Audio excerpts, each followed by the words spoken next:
All right, so we're back here on another special Couch Coach Live. Normally we hit you on Wednesdays, but tonight we'll hit you on prime time on a Sunday because we're gonna talk about the Netflix documentary called Untold: The Malice at the Palace. So this is Coach Maui. We're gonna react to the Netflix documentary. What's going on, Maui? I'm good, man. How you doing? I'm good, man. Good. Good. Mhm. Yeah. Everything all right with you? Well, Yeah, how your everything team do good. Thursday? No How'd man, your they team do lost. Thursday? They lost. They lost 13 Yeah, and 22, but but hey, it it's was all good. preseason. How they Oh yeah. look? They looked pretty good. Offense looked pretty good. I looked at the offensive line did pretty well. Hmm. Fitzpatrick did pretty well. I think, in my personal opinion, he had a couple good throws. But for the most part, Hmm. for which the first game, no really heightened expectations, no really Right, overreactions. But I mean, the team was solid. The team was, they played pretty good. Obviously, they lost in the end, essentially, basically right, a right. big run that pretty much was the deciding factor in the Patriots win. But yeah, it was a good game. Hmm. Okay, that's what's up. That's what's Yep. up. But yeah, man, we got back to the drawing board. We got Cincinnati on Friday, so we'll be Hey, yeah. what you think? How you feel about Leangelo, man? He all right. He all right. He's Yeah, solid. right, right. I mean, yeah, and Yeah, that's the thing I like yeah. about summer league where he can get that opportunity to shine Right, and do his thing. right, So even if he doesn't make the Charlotte roster, he had film and somebody can either pick him up or he goes to the right, G League. So he right, has a right, future. I right, don't right, discount the middle ball family, right. the middle one. So don't discount him. He's gonna be all right. All right, man. Um, So, yeah. you ready? Yeah, man. This was, Yeah. the documentary it was a very interesting documentary.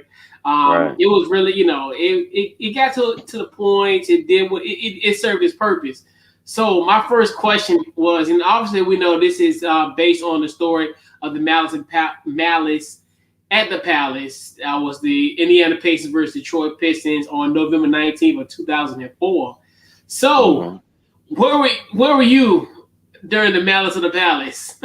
Man, I was actually staying with my dad in Akron, man. Hmm. Um, and it was kind of cool. It was a bachelor pad. He would work in the daytime and then some 2 weeks and then he'll work at night. And it was one of those times he worked at night. You know what I mean? And I was sitting there and just watching, and he had the NBA package. That's when they kind of started the package, right? So Yeah. we watched. I didn't watch every game. I was a big Sixer fan, and that was the year they got Chris Webber. So I had him fall in love with the Sixers. You know what I mean? But I remember just sitting there because it was on ESPN, and I'm watching the whole thing and seeing how embarrassing the Pacers was making. Um, Now, because I really didn't like Detroit. You know what I'm saying? So they was kind of clowning them. They looked old, the Yeah. whole nine, and then it just happened. And I remember Ron laying down on the table, but Ron Artest was always seemed like he was always starting something. You know what I mean? And you know, I was just at I was at home, man, chilling, watching the game, Yeah. basically. Yeah. You know what I mean? I was just at home, chill, watching the game, Yeah. and I just remember that cup coming. What was you Yeah. doing, man? So I was chilling. It was actually me and my homeboy C, and what we do on a Friday night when we was 20, man. We was we was on our way to the booty club. I ain't gonna front. That's so weird because later on that night, I was Yeah. doing the same thing. But yeah, because what we would, man, because what we was doing, like What was I as going as through? old folks, not saying that old folks. So I'm one of those ones too. No. Well, we used to call it pre gaming. So what we did, I linked up at my boy's crib at his mom's house, this little Hmm. townhouse. We were just chilling. So we went there. We just chilling. Then we went to the store. Then we came back, and then we seen like a fight on TV. We like, Right. what the hell is going on? So, we just chilling pre-gaming, come back to the Hmm. crib, and this is like, you see people fight, like all these, you Right. seeing people getting fight. Then I remember the one of the instance I seen was when Chuck Person that's the most indelible part of the Malice in the Palace, was when Chuck Person was trying to not guard, but trying to shield Ronald Artest when they was coming out, get ready to go to the locker room. That was always, I think that was like the most indelible mark that I remember from that, was just him trying to shield him from all the barrage of everything was being thrown, water, objects. We're talking about laid on chairs, all kind of stuff that was going on with that. Right.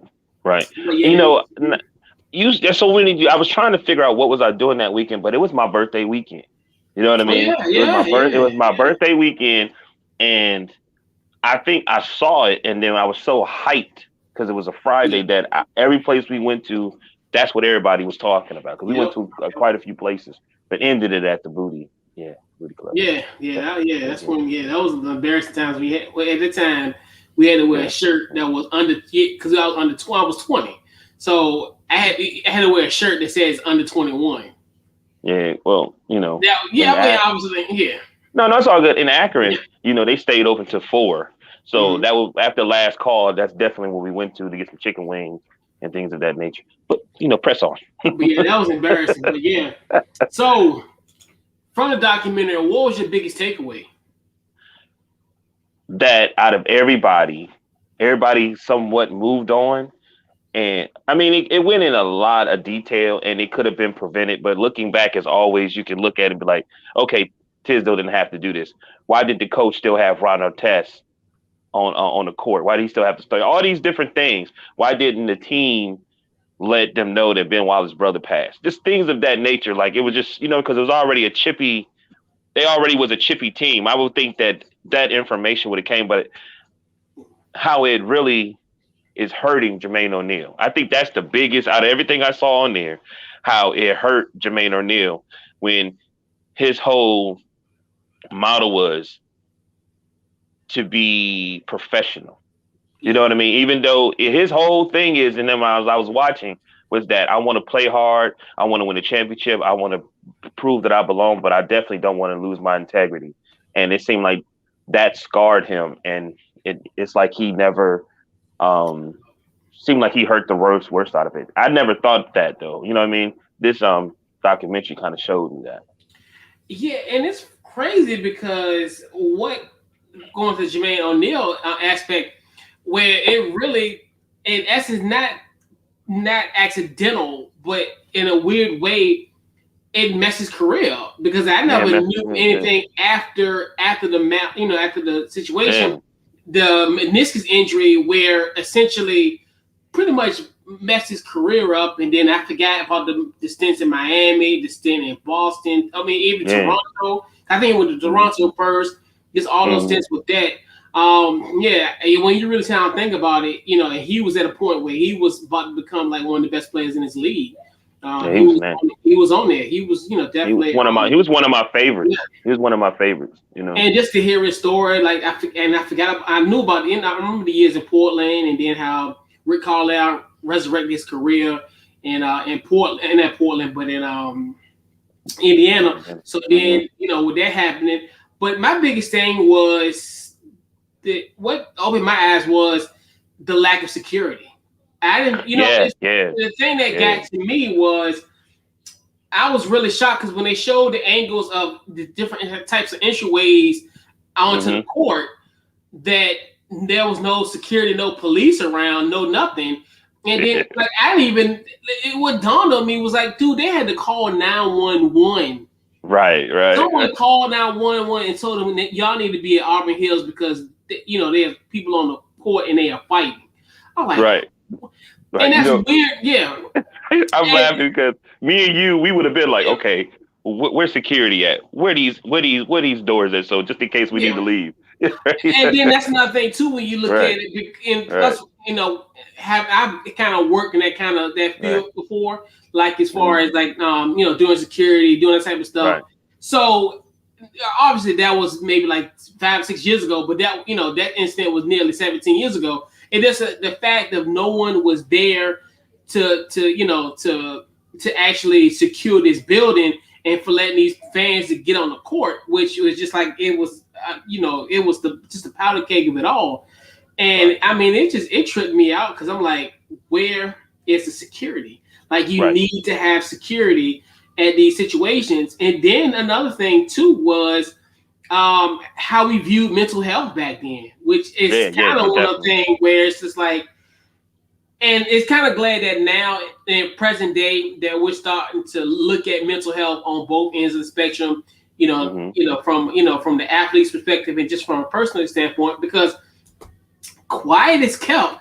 If the patient would have granted him potentially that mental break or that health break, Yeah, this wouldn't have never happened would have never because happened. Yeah, they looked at him as almost in essence being selfish, which right. is funny. Even now, you look at the situations going on now, like with Naomi Osaka and also Yeah. with Hmm. Simone Biles, where they were able to take that break. But now, that time 16 years ago, they were like, no, you're not going to, they talked him out of what he really needed at that point.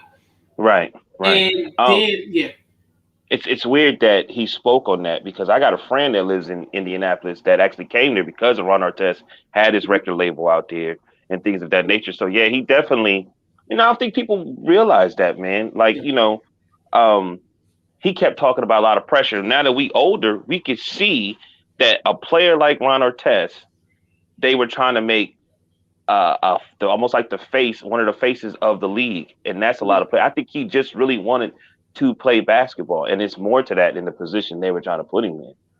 Yeah, and like even when he was talking about like as far as leaving after the situation, and it won't necessarily. It was more so he felt such the burden of putting these guys in this predicament, and it's Mm-hmm. that's how he felt. But it's Mm-hmm. it is what it is. It was just a circle of events. But he Mm-hmm. really felt as though like he was very responsible for it. So it was almost like he felt as though he let them down. So that was another Right. thing too when you look at that aspect. And then even when he sat down, because this is how I do blame Jamal Tinsley, which I kind of circle back with that. But Yeah. after that situation, this is where I think NBA, I don't know how this would work present day, but if he's just standing there, which they thought that was weird, but I'm like, no, he wasn't a part of the fight. He just sat there, like when Ben Wallace was like, oh, we thought that was crazy. He sat at the Yeah. scores table. Look, I No. don't want to be a part of this. Like, look, I'm Right. just gonna let them handle this, and Right. this should have stopped. Then, and I'm glad I think Jermaine O'Neal brought this up about Ben throwing stuff at people. Throwing stuff. Yeah. So, like That. he Yeah. said, that's when like when you like Yeah. crowd, you want the crowd to go up, you want the crowd to get Right. hype. Right. Boom. That's when like people start throwing things, and then that's Right. how Well, really the powder keg of emotions happen. I, I'm gonna go back to when because as you're talking, I remember how I felt when I saw Mm-hmm. it, is I thought he was antagonizing. You know what I mean? I thought he was antagonizing by doing that. I didn't. Now that he's saying it, it makes sense.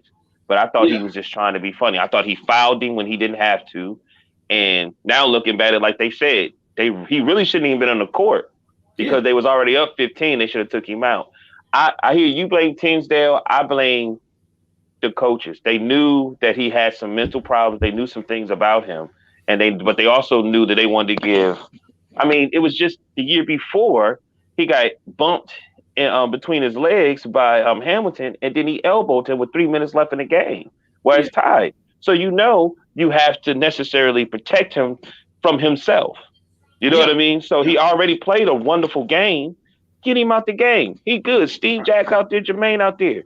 He did what he's supposed to. So I blame, the coaches also. He shouldn't even been on the floor. You know Yeah, what I mean? yeah, because I think even at that point, once all this stuff happened, they should have just called the game, let everybody just go to the locker room and just call the game because it was only like 40 something seconds left to go in the game. Yeah. So to me, you stop the game. Hey, the game is over. This is a fight happening, but then they just let it continue and let it continue. And I think the league dropped the ball on that. I think, in my personal Yeah. opinion, and I, like you said, I do blame the coaching stuff here and there too. Right. But at the end of the day, it's security where they should have been more Yeah. proactive for the situation because like they even them two cops won't even they interviewed the two cops and they were just chilling whatever all around and then they like, oh well, we need to get to that real quick, and I'm like, That's why it never dawned that tripped me out. Like there were nobody like as far as no like not even just not security, but a police officer, anything like ushers, any somebody that could have enforced it. Because I've been in a situation where we had to protect the court. Like, because matter of fact, to give you an Right. example. So I was working for a place, and I think we were playing. It was UVA versus Duke, and I think UVA was like the number one team in the country. So there was a chance that UVA was going to win. So they had us kind of have a perimeter around the court, so no one won't come. You know how normally when it happens when a team, like especially UVA beats a Duke, they storm the crowd. So that was our job to be like kind of enforce a wall, so nobody can come that way. So you look at those type of situations, like y'all didn't have like even enough people to even prevent these situations where people can come in and out of these corners and get on the court. No, they weren't prepared. So they as weren't we prepared. talking, They weren't prepared. So as we talking, do you think that they had a lawsuit, like as players, they had a lawsuit against the Palace for not having the right security there? Well, they did go. Well, that's the interesting about it, where all the things were coming to them, because remember people wanted to charge them, and then the DA was like, "Well, I can't charge them because they weren't at fault. They were in a predicament where they were defenseless. You can't get mad at a guy. If somebody comes on the court and they're on demand in their own domain, and they get ready to strike and punch you." Right. I mean, it's just like that's indefensible. Right. So So I mean, I'm just you understand what I'm saying? Like they could have. They could have. But I think I really believe as we watched, because I watched it again right before we went on. I think David Stern shut that down. Like he's like, oh no. We're gonna put that all on you guys. You know what I mean? We're gonna shut that up. And I didn't like that too, because I think when in essence. And I think he was too quick. I forgot that it was only 48 hours after the situation. And that's another thing, too. When you looked at who made the decision, it was him and himself only. That's where we look at situations and, that was another thing when you think about, about Stern. It's just like that's just how he rolled. We always talk about, give him credit of what he's done for this league. As far as making it a global game, cleaning up the league from its, from its horrid past when he first took over.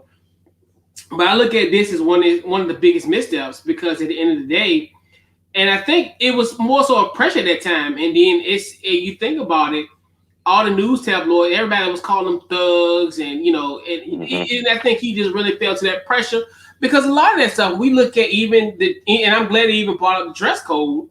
Because that's another thing too, where there was another thing that was brought up, which I thought that was very interesting, because we always looked at those. That dress code was based on the consumers of the product at that particular time didn't want that particular image for those type of players. But that's another thing where I think he dropped the ball of it, and I think he just came to the pressure that every columnist in the world was spewing out, blaming essentially the players for. For being in this predicament, which it still baffles me, but that's just how it is. And to me, and it's like you said, and that's where it should have been like, hey, well, we should have did a better job protecting our players. Right. You get to a point where and that's another thing when we talk about somebody in the ushers, somebody in the stands, or somebody guarding that perimeter, that section. Should have seen that happen and escort him immediately, because people, and that's the thing where end up happening. You do a certain thing multitude of times, people are going to react, and it's weird that the timing of this documentary, and then we talked about this several months ago, certain instances on the court where you looked at the situation like with Russell Westbrook, the popcorn being thrown at him in Philadelphia. A couple other situations, and then one, the Trae Young spit, the Trae Young spit, and all all the different things that's happened this year. And then it's just like it's one of the things where it's like it's like we always talk about, the only thing that's gonna really happen to these guys is if they get criminally charged, because you can ban people all you want to. We even get an example of how you can get away with banning somebody. You just get somebody to buy your ticket because Right. I don't really necessarily think they're going to be stringent when it comes to the ban list. Right. And But it's just for me, no offense, like that part where Reggie Miller was like, man, he came pulling me, and he was trying to mace Ron, and that makes me know that they was. I mean, I don't know. I ain't got no evidence, but deep down they was on some fan stuff, and they was letting stuff go a little bit more than what they were supposed to. Let's just be honest. You know what I mean? They really were. And then the guy was like, man, he had a suit on, but I didn't know who he was. First of all, if he had a suit on, you should have known, if anything, he might have been that he was a coach. How many players how many fans you saw there with suits on? Exactly. And he was right with him. He was like protecting him. So, like to me, if it was a situation where if he was in a suit and he was like trying to fight Ron Artest, should Ron Artest been in a defensive stance? Like he should have been in a situation. No, they was holding each other, like trying to get the hell out. They're trying to. I'm trying to figure out why are you trying to mace in the first place? There's a whole bunch of people there. Right. So as soon as you do the mace, you're hurting everybody. So but you're not macing those Detroit Pistons fans with Detroit Pistons jerseys on, walking onto the court 5'7", 5'6", out of shape. Like you're not enforcing those type of things, like you said, and that's one thing too. Where and then the whole thing about not knowing who Reggie Miller is. Right, and I think also they didn't understand how professional Jermaine O'Neal really was, because he looks you in your eye. He's a tall dude. And, he didn't really show a lot of emotion a lot of times. You know what I mean? Yep. Until I didn't know either. He was one of my favorite players, though. But I didn't know either until they interviewed him. They didn't interview him at all about the Mouse and the Palace, but they interviewed him when it came to the wardrobe.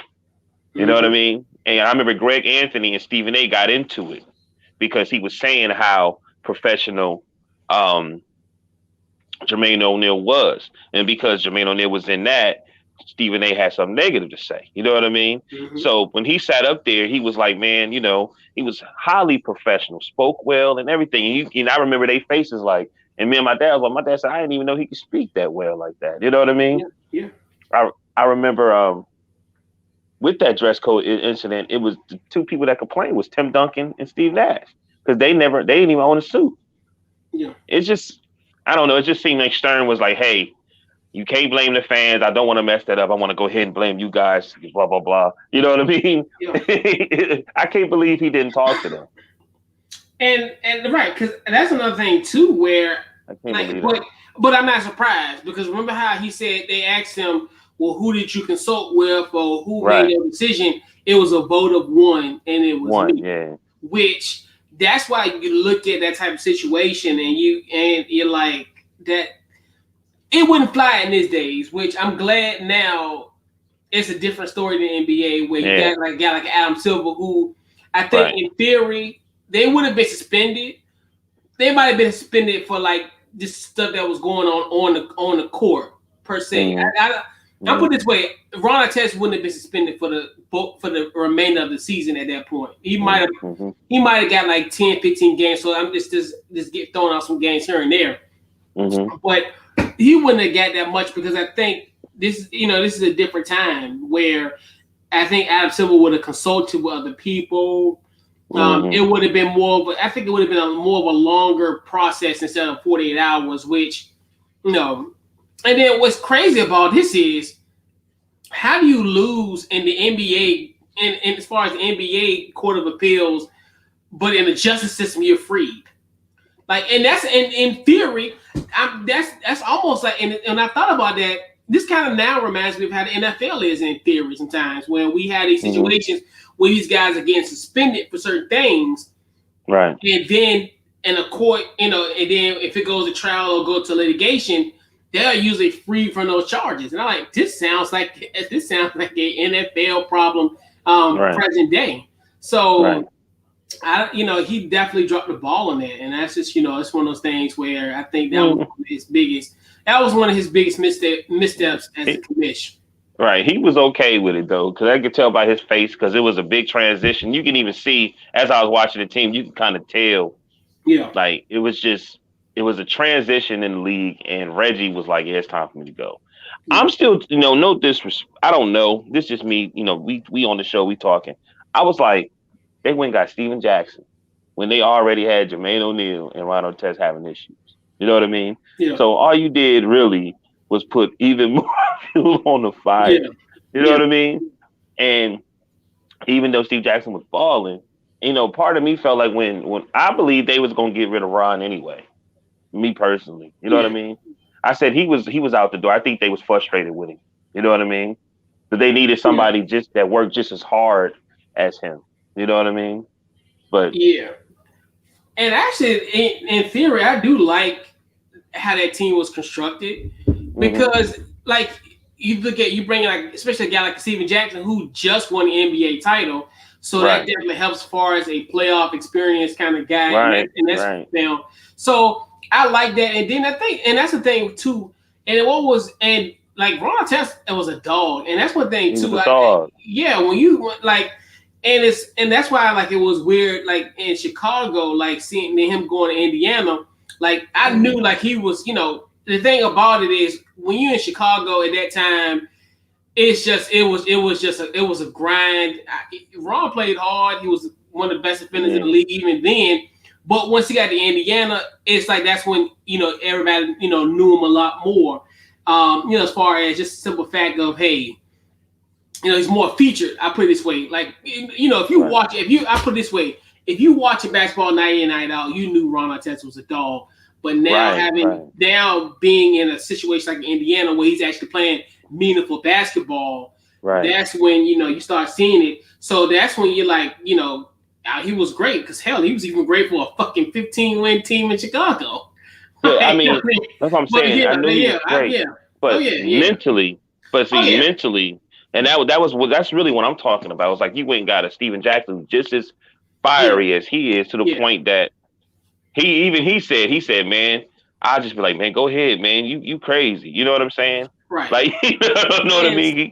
He more stubborn than I am. You go ahead, And it just felt like I was like, I would want a player like that, but I'm like, man, it had to be somebody who keep everybody in line, and I don't think it was Reggie. Because he even said I didn't really, when I talked to Reggie, it was one ear and out the other.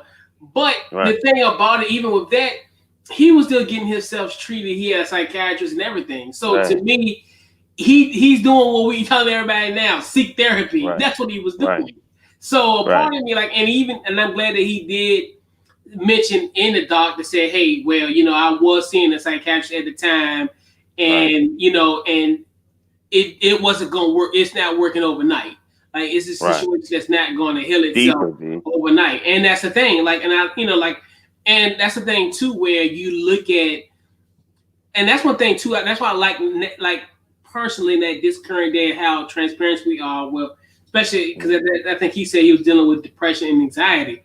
So like the anticipation of something potentially happening, which that really bode well when he just laid at the scores table because he said, look, they told me to chill. I'm calming myself down. I'm chilling. I am doing nothing. And it's one of those things where even to bring it back to Jamal Tinsley, and I agree with that too because a part of me is like you don't need to do that.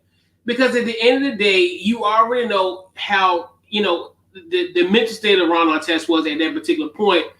Hey, just let him, because this process was a day-by-day thing. Don't add enough extra to what's going on with him. Hey, and that's the thing I liked about that situation. Going into that game, he had that fire because, hey, I'm going against this, this Detroit team. And he was saying how, like, certain days he just won't film it, but it's the day he was on.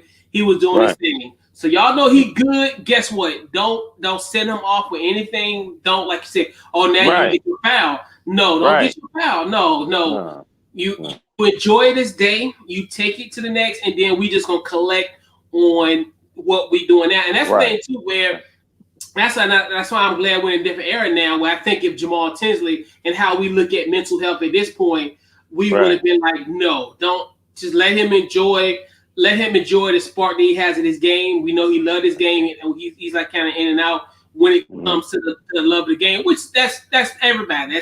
That's not a situation where it's not like everybody goes through that. but in the Right. same token, don't set him off. And then, because what that led to, it was to me that was like the sequence of events.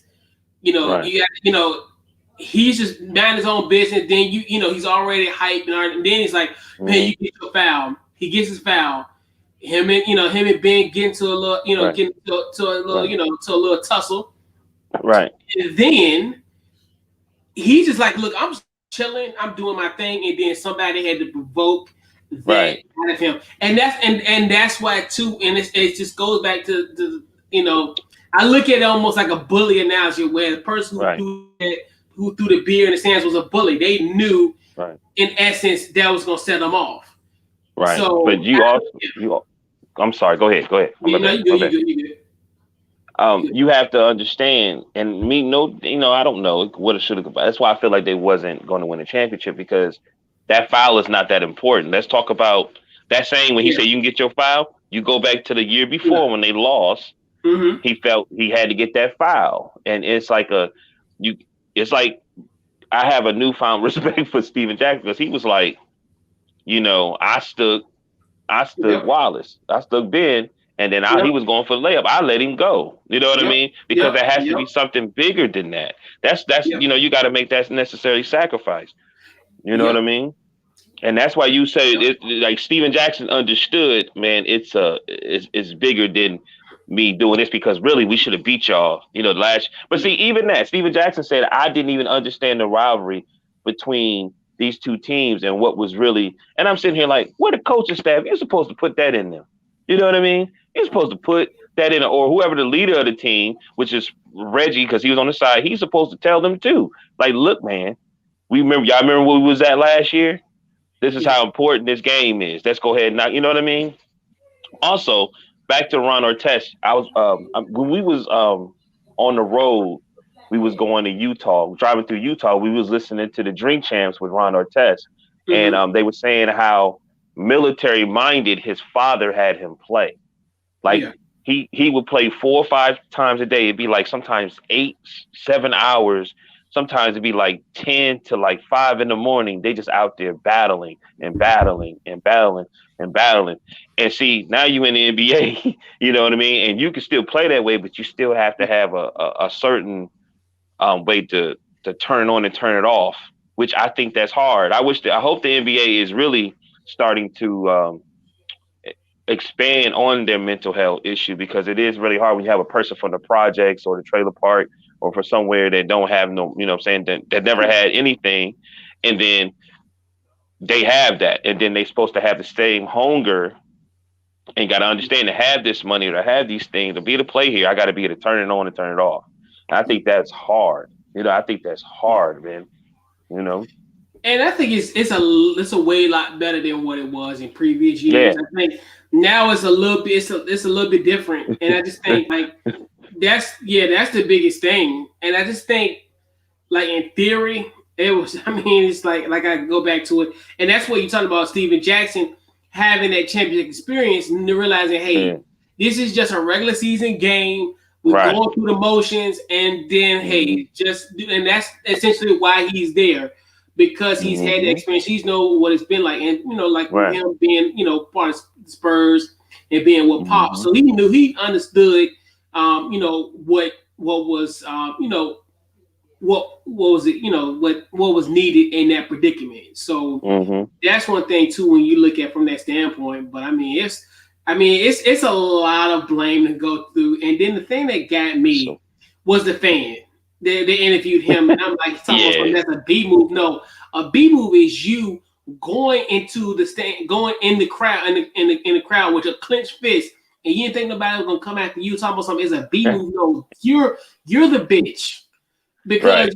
like, and I part my French, but you're the bitch. Because why would you even do that? Because you're picking a fight. You already know if you why on earth would you come on the court with a clenched fist and you didn't think nothing was gonna come after that? See, that's the Right. thing right. And like you So if you say, watch the documentary, it right, starts off with the police or the director of operations spoke about that and said that those gentlemen were season ticket holders, yep, and they was already up to something. Something was yep, going on with them, where they already was necessarily about to be talking to about we're going to take your season tickets if you don't calm down. Exactly. So like, right. And that was, and that's another thing too, where it's like, you keep giving these guys warnings and then look what ended up ultimately happening.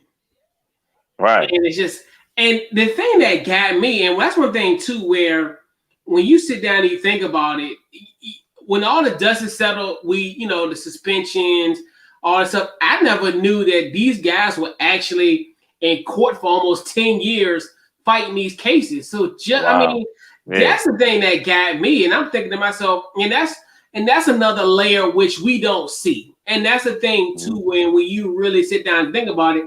Could you imagine being, fighting these court cases, time, money, and resources, all the stuff that has to, transpire, and then I'm thinking to myself, okay, it's all done with, we don't talk about it no more. Right.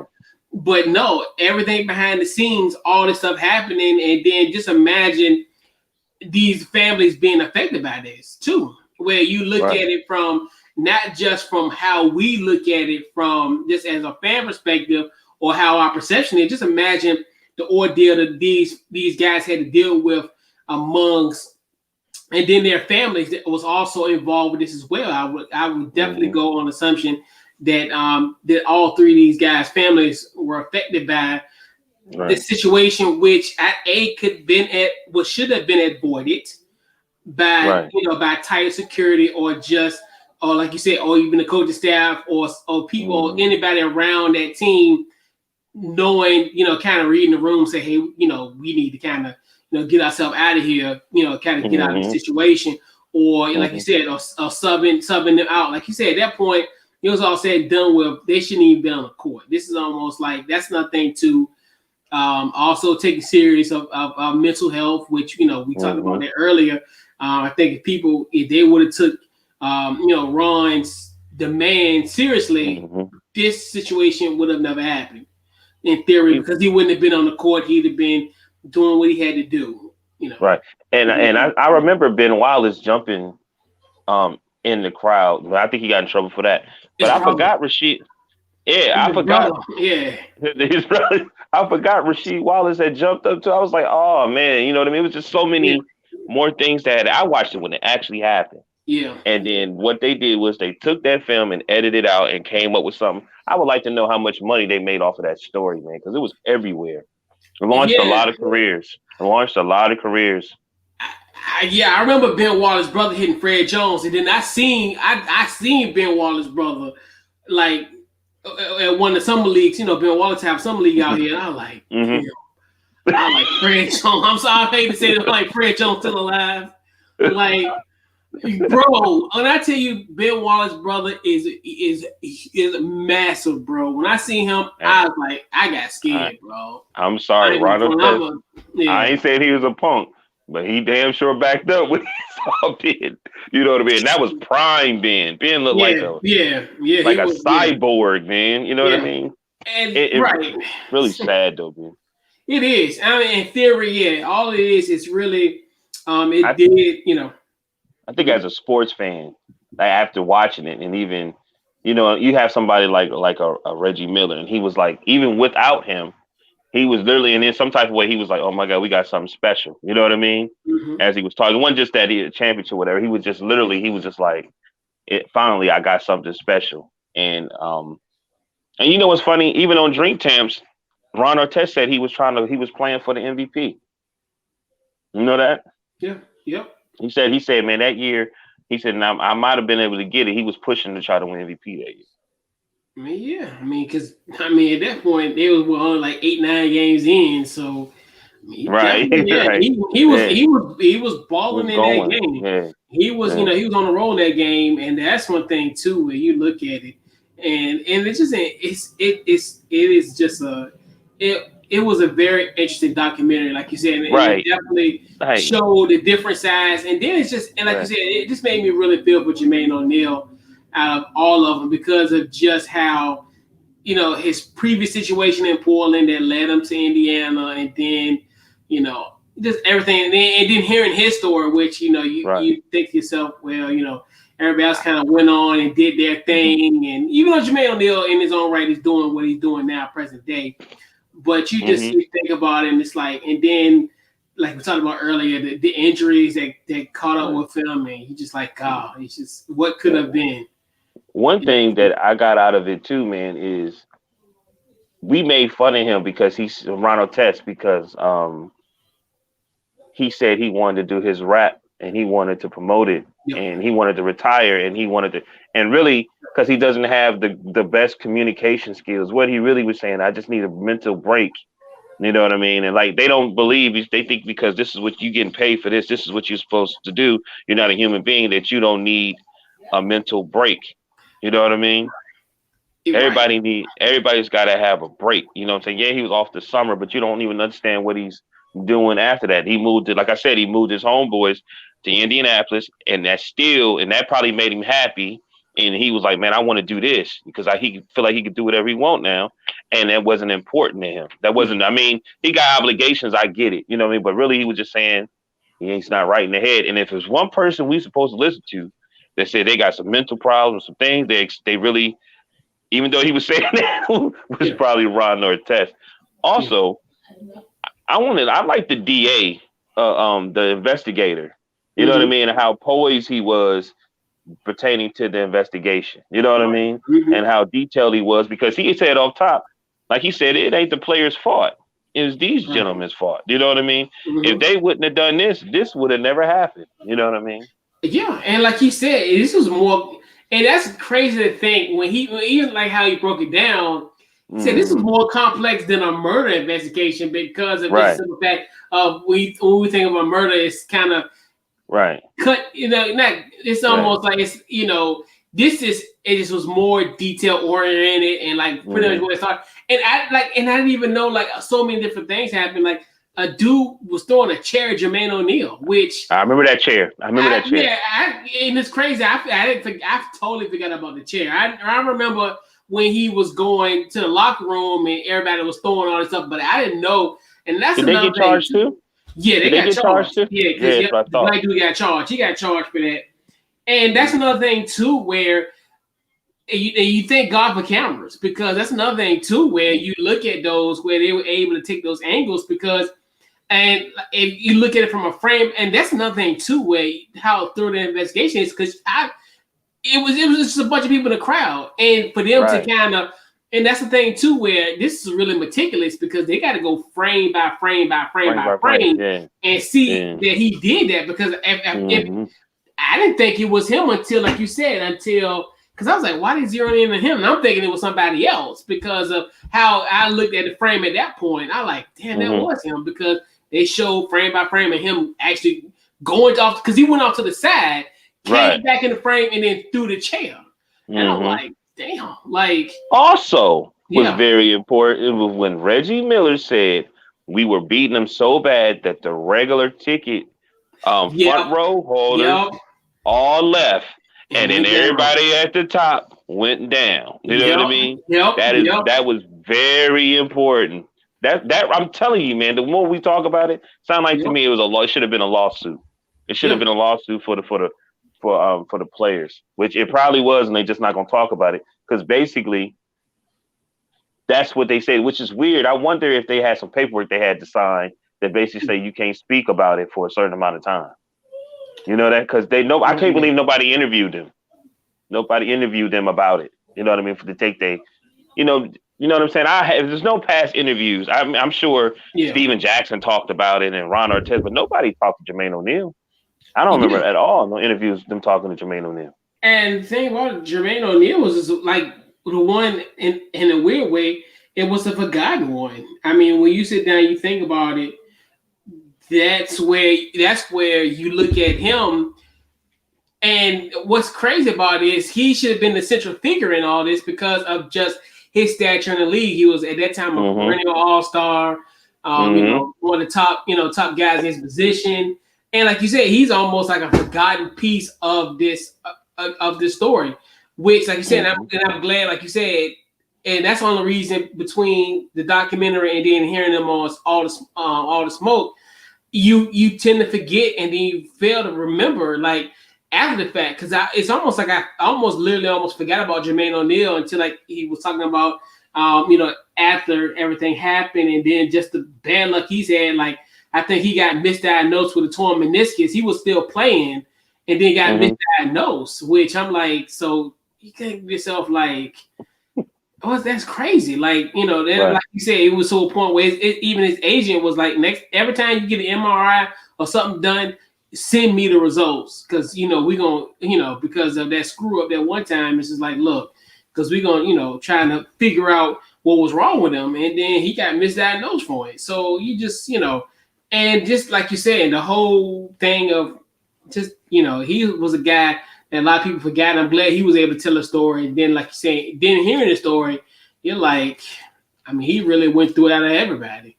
And then went into detail, like Steven Jackson actually went up there. It's crazy too because it was so fast. That Steven Jackson went up there to get Ron Artest, and the dude actually threw the beer to hit him. And then the person that Ron Artest went at wasn't even the guy that threw it. I remember that the dude that threw it, because I watched it when it happened. The dude that threw it, he was standing there like with his hands in his pocket. You know what I mean? Yeah. I'll never forget that, man. I got in an argument about that. I said, that's not the dude that threw it. Did he hit? Yes, it is. It was John Green. It was John Green, and you know what I find so funny about all that he didn't want to be seen on camera and all that type of stuff, but then you want to throw all this stuff out. And like that's another thing too, where that's one thing too, where we have really like let fans essentially run the asylum. It's like we're letting the prisoners run the asylum in this situation because that's how essentially it was, and he luckily he did get charged. I think it was like a felony or something. But all those dudes that we talking about are actually social media people now. They birthed the social media guys, the trolls and all that. Oh my God! Because that's exactly who they are. Even the dude that threw the chair, the dude that threw the chair, the dude that came on the floor, the dude that threw the beer, the other dude, all those guys are represented are the dudes that's in the comments or who have some of these YouTube channels and TikToks and IG that just do things. Because right now, even with this documentary, I bet you they got IG accounts and everything, and they probably through the roof. They got followers and this and that. They probably get free drinks in Detroit. You know what I mean? Because they took it as a joke. They took it as a joke. And that's one thing too, where I just couldn't imagine this event being on social media. I mean, it would have been Twitter, Facebook, Instagram, all that would have just went through the roof. Like you talking about shut down the internet, this would have definitely shut down the internet. And I would have loved that because it's almost like I would have, and I know how it probably would have went. It would have went almost like how the media was and how they were trying to portray this narrative. All these guys are thugs and all these guys are, and I'm like, you're going into their domain. That's just like, to me, I look at this as its perfect example. Somebody comes to your house and they just start charging your home. What are you supposed to do? You're supposed to defend your home. Like you can't, their home is the court. So to me, if you do anything, if you spill a drink or you do something that spills over into their domain, that's on you, not on the players to respond. Like, and then you can't get mad when a player responds when you are in their domain where they're supposed to be safe. And then and then it felt so bad to the fact that these people, it's almost somewhere they're a bunch of spoiled millionaires, this and that. Zillionaires. She said zillionaires, yeah. Lady said special spoiled thugs, these zillionaires. I was like, that's not even a word. Like, so, and that's another thing too, where there's another angle where it comes from. It comes from the sense of jealousy. We always talk about this when we talk about guys, and when people talk about how these guys get paid millions of dollars. The thing about it is, if people don't understand, they're in an industry that makes billions of dollars. So, and in theory, they're underpaid. So just like everybody else in this world. So you can't get mad at a situation where they're the prime product of $1 billion industry. You can't sit here and be like, oh, well, they're spoiled, this, and the third. No. And that's one thing too, and that's another thing too, where that's why fans think they can do whatever they want because they feel as though that, hey, these guys make millions of dollars. They shouldn't, like we all talk about, they look at them as not being human. Oh, well, they because I remember one of the guys was like, well, if somebody throws someone on the court, say something bad to them, it shouldn't affect them. I'm like, they're human too. So to me, that's just like if somebody throw a rock in somebody's house. Oh well, you're a homeowner, so you shouldn't even, you shouldn't even have to worry about that. If you're a homeowner, you shouldn't have to worry about that. No, somebody is messing with your home. You have to defend that. So yeah, a lot of those people that was analysts that was talking, last probably 3-4 years, there's been some human things that they've been getting in trouble with. So you know what I mean? You talking all that mess, but then when reality hits you, that you got to show that you're a human also. You know what I mean? I mean, come on, man. Like, but it was just a narrative, man. You know what I'm saying? They had something to talk about. Like they had something new that they was like, wow, this is crazy. They was talking about. There was some other. I try not to do that. You know what I mean? But there was some other sports that they threw out there. That hockey. They basically, I try not. Like I said, I try not to do that. You know what I mean? But there's other sports that what I'm saying, that basically the same thing has happened. But I'm guessing because it was the NBA, and you know what I mean, and they kept bringing up hip hop and this and that. So it kills me, man, because at my age right now, I remember stuff. Like I watched the documentary last year called The Last Dance, and MJ said he came to the league and they called it the cocaine league or something like that. He said because everybody was on drugs, right? And then before they got the ABA, they said the same thing about the league back then, that everybody was on drugs, everybody was dressing, looked like a damn pimp, or they was played bass in the Parliament Funkadelics. You know what I'm saying? They always got something necessary to say. But this generation, they thugs, they got tattoos and this and that. Everybody had tattoos. Yep. Everybody had chains. Like it was soccer players that had chains and tattoos, and baseball players. I mean, come on, man. It's just me and you at our age. Yeah. Hey, me and you at our age, we was doing the same thing. Like, you know what I'm saying? It just was the hip thing to do at the time. And now they woke. So it's like you always got some type of complaint on these young kids, and almost they're entitled, they're this and third. And the thing about it is, and that's the thing too, where, and even with that, the fight, it really wasn't even a fight. Like they said in the NBA, there's really no fights because everybody knows your hands is your money. You aren't going to sit here and break your hand, lose your money over a fight. So even what she said, man, we're friends. Like we're friends. We're friends. So it's like it's competitive. That's why I like. And people's like, oh my God, PJ Tucker and KD. Man, them dude boys, man. They just go through all the competition.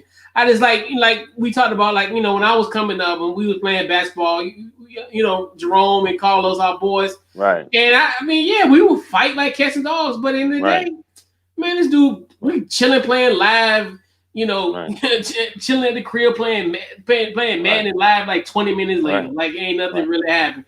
But that's just how it happens. And the thing that's the thing that gets me, and it's just like, and like you said, it's always complaining about this generation. Like you said, and the drugs thing was real to an extent. Like you said, then the thugs and it's got hip hop culture. They got changed now. The hip hop culture, Now, if you wear a "I Can't Breathe" shirt, oh my God, he's woke. Right. He's woke. He's a Democrat. He's a leftist. Right. Well, to be honest with you, that whole thing, if somebody was to blame through that whole situation and everything that happened, we could wish it could have, players, blah, blah, blah. It really was because the Palace was not prepared, and they should have for a Friday night game for a team that they know is going to be rowdy.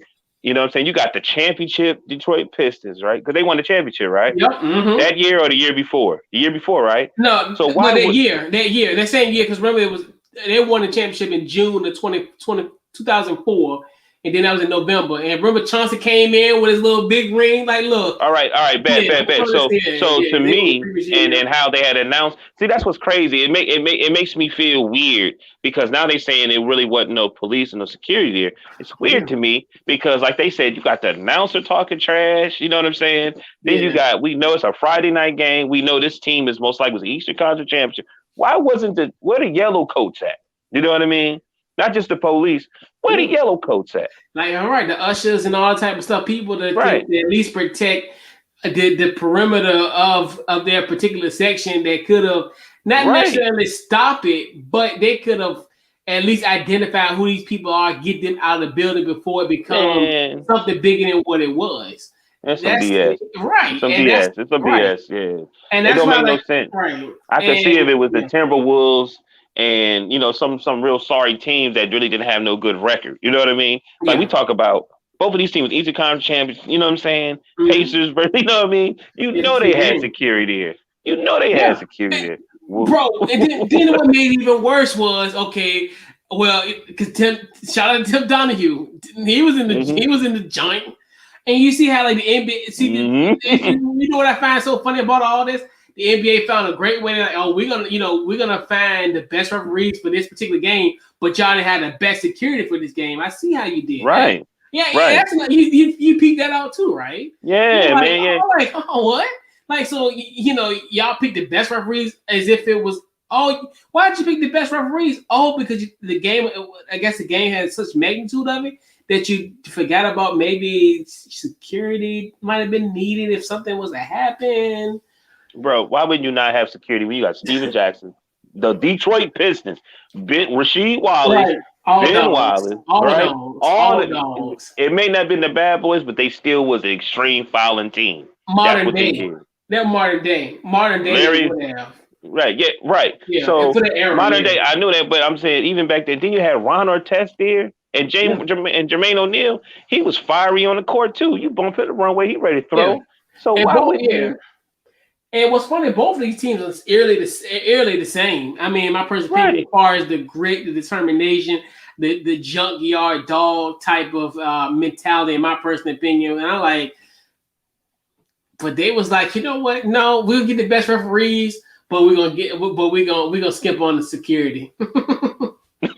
That's crazy. I know, but I just man. Yeah, that's so like if you so everybody, if you watch this document, it was fun. You're gonna find all these different things that they did not have to happen, and it started with he was putting a rap album out. You know what I'm saying? And he wanted to go promote it. Then I can come back and focus on this championship. On this championship. You know what I'm saying? Because he said that he had some issues. Yep. So then they got Steven Jackson, and they was balling. You know what I mean? Yep. They could have took him out the game, but they didn't. And that was pissing them off and the fans off too, that they didn't take them out the game, the starters. Exactly. So then Tisdale comes in and said, you can get your foul. And even Steven Jackson said, why would you tell him that? You know what I mean? And then the rest is history. And that there Jamal Taylor, he hemmed them up in a multitude of ways, but that's for a different show for a different time. I want to say shout out to the savior of the league, Mike Brown. Yes. Oh my God, like Mike Brown. Yeah, he was. I didn't even know he was there. I didn't even know he was in the stands either. I was like, oh. Yeah, Mike Brown was in it. He was trying to save, boy. He was in it. He was in it, man. I was like, this is one dude that don't start no drama, but he is always in the middle of some drama. Always. If it ain't getting fired five games after the season. The Lakers. Right. Look, Mouse in the Palace, the Lakers, Golden State, when a dude pulled him over and he, you know what I mean? Yeah. And Cleveland, we're not even gonna talk about that because nobody will, but even Cleveland. That's crazy. But man. Yeah. Once again, another great show. We got to put a bow on this special Untold Malice at the Palace reaction. So social media. Oh man, Deshaun Morgan on Facebook, DT Morgan 78 IG. Okay. Facebook, Twitter, Instagram, Under Couch Coach Live. Also, check out my other podcast, Watch the Football Guys, every Friday at 8 p.m. Eastern Standard Time. And man, we'll continue our NFL preview this week as we'll talk about the NFC and the AFC South. So we'll catch you guys soon. This has been a special Couch Coach Live. Welcome.